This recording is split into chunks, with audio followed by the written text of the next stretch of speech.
今天要给大家分享的是一道非常传统又非常出名，当然也非常好吃的中式菜肴——芋头扣肉。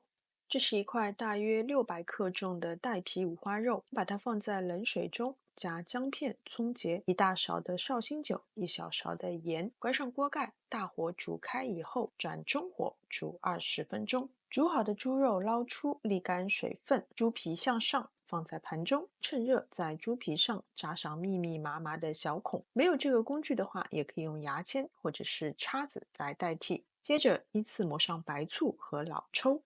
白醋是为了让猪皮呈现虎皮状，老抽是为了让它上色。然后猪皮向下放进油锅，油是冷的，只需要可以没过猪皮就可以。放入猪肉以后，迅速关上盖子，大火把油烧热以后，转中火炸3分钟。一定要盖上盖子，因为炸猪皮的时候，这个油会往外喷溅，非常危险，也非常吓人。关火以后，等油温慢慢降下来，油也不再喷溅了，这个时候就可以打开锅盖，猪皮向下，在滚水中浸泡片刻，直到它们都呈现虎皮状。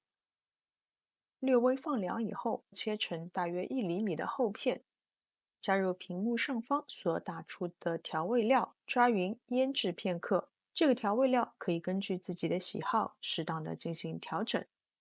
芋头去皮以后，切成跟猪肉差不多大小的厚片，比较大片的可以再从中间一切为二。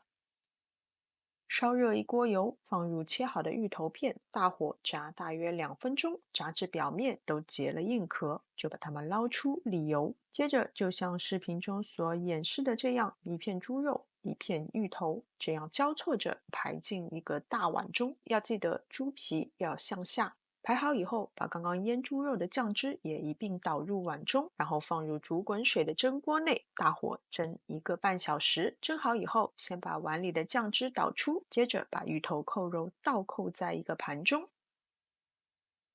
刚刚的酱汁则加入淀粉水，煮至粘稠以后淋在表面，再撒上葱花，一盘超级好吃的芋头扣肉就完成了。这个肉真的是肥而不腻，入口即化。